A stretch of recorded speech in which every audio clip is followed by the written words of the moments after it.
Hey guys, it's Jynnette with Alchemy here today to give you your tarot reading for the month of September 2017. And this is for the sign of Virgo. So if you have a Virgo rising, sun, or moon sign, this is for you. Be sure to watch all three so you can get the most info possible. Also, if you would like to book a session with me, you can find me at innersunalchemy.com. That's my website, and it's down below in the description box. Also, find me on Facebook and Instagram at Alchemy, where I do daily card pulls as well. Please do subscribe to the channel, like and share the video to your friends and family, whoever it's applicable to. And let's go ahead and get started, okay? All right, so the overall energy for you is the Hierophant. So this tells me that there's an overall look at your beliefs about who you are in the world, about how the world works. All of that is still a part of your mind. And the reason why I say still a part of is because you have had Mercury retrograde in your sign, went retrograde in August, and it actually will go direct at the beginning of September. I believe it's the 5th or the 6th, but it won't actually come out of post shadow until the end of the month. So, you know, you still may be feeling a little sluggish and still may be going through some of this review, but it is specifically, what's coming across to me is definitely around your belief systems. And that's tough, but it's also really positive because that means as you are doing this review process, you'll be able to move forward in a much stronger way. Now, in your first house, you have the card of the Five of Swords. And so this tells me that you are drawing firm boundaries this month if you haven't already. And this may be a gift because of the Mercury retrograde of really seeing, you know, how much you give and take, what's appropriate for you and what's not. But that message is coming through really clear, like you know where your boundaries are. Some people may have a problem with that, but you know what? You need to do this for yourself. There's actually a lot of strength that's coming through for this card, so good on you for that. In your fourth house, you actually have the Three of Swords. Now, this is a tougher card, tougher energy to deal with because it can speak to heartbreak. It's usually referred to that if it's a relationship context. But if this is home, you know, you can have some kind of loss in the home. You know, maybe you have moved away or moved out. Or maybe you have kids that have left the home and you're having that empty nest syndrome. There's a lot of different ways that can play out in this realm for you. But if it's not related to your physical home and this is a relationship energy, this is actually showing me, especially with having the Five of Swords in your first house, which is about drawing clear boundaries, that even though you may be feeling these emotions, you are really clear about, you know, what all went down and you know, you're coming to an even place in regards to it. So you're not in the thick of it anymore. You're definitely coming out of it and starting to move on. So that's good. In your seventh house, which is the house of relationships, you actually have the Ten of Wands. So this tells me that relationships definitely have been tough.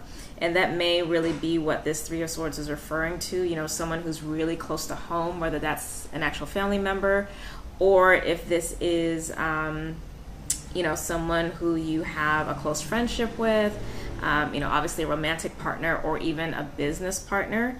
It's seeming like it's a lot of work, or it has been a lot of work. But what's nice is because it is a 10, it means that cycle, that aspect of the cycle is over. So, you know, you can rest assured that whatever it is that you have just come out of, you know, it's definitely going to be over this month, if not the beginning of the month. Now, in your 10th house, which is your career house, you actually have the Nine of Cups. So this is a really nice, sweet energy, especially given what seems to be a relatively heavy, mental heavy energy for the month.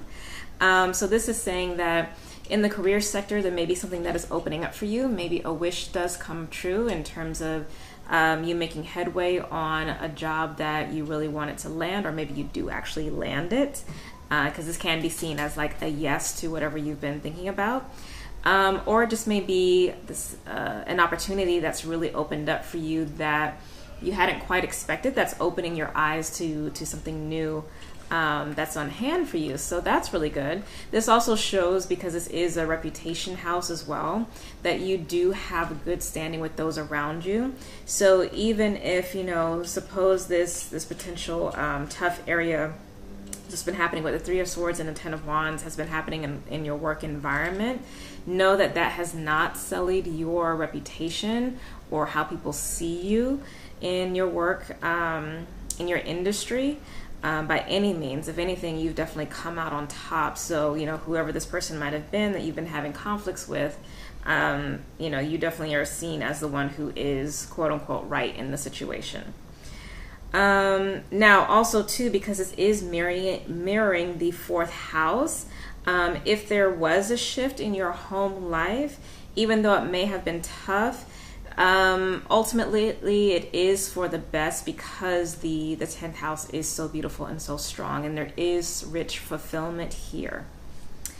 All right, in the center of your reading, in the area that relates to you know, your soul's drive and purpose for the month, two cards actually popped out for you, and they were the Eight of Swords and the Ten of Cups. These are two completely different energies. So basically what this is showing me is that you have a choice in terms of the experience you get to have for this month. You can either stay in that Eight of Swords energy, which can be a default for Virgo. You guys tend to spiral down and spiral in, but know that that's really a prison of your own making. It's not necessarily indicative of the truth of reality around you. Or you could really sit in that Ten of Cups energy, which does really speak to deep emotional fulfillment and having a sense of purpose and feeling really connected to your gifts and your creative abilities. And maybe something that you are trying to get off the ground is really making some headways. So you could really stay in that joy, or you can go down into the mental worry and anxiety. And I would say, you know, I do get the sense that you have really done a lot of hard work. You know, give yourself a break if you have been working hard. Maintain your boundaries. Don't second guess those, but celebrate your success and know that, you know, you have a 9 and a 10 here in Cups. So whatever it is that you've done or been doing, it's definitely paying off this month, or if not, you know, this month, you're going to see it pay off in October. Okay. So really, really positive energy. What I'm getting from this is a lot of personal power, and a beginning of a new cycle of you saying, okay, no more of whatever has gone on in the past. This is who I am now. This is what is next for me. And this is the choice of the experience that I'm going to choose to have. All right. So that's amazing, Virgo. So excited for you. So happy for you. Glad we made it out of the eclipse energy, right? If you would like to have your own personal reading, definitely reach out to me on my website. I do an hour and 15 minutes, so I really get in and do comprehensive spiritual guidance for you. So if you are looking to have that, especially, you know, as a Virgo, I know you love to plan, to get a heads up on the energies that are going to come for the rest of the year or into next year for 2018, definitely hit me up, okay? All the best, and I will see you in October. Bye.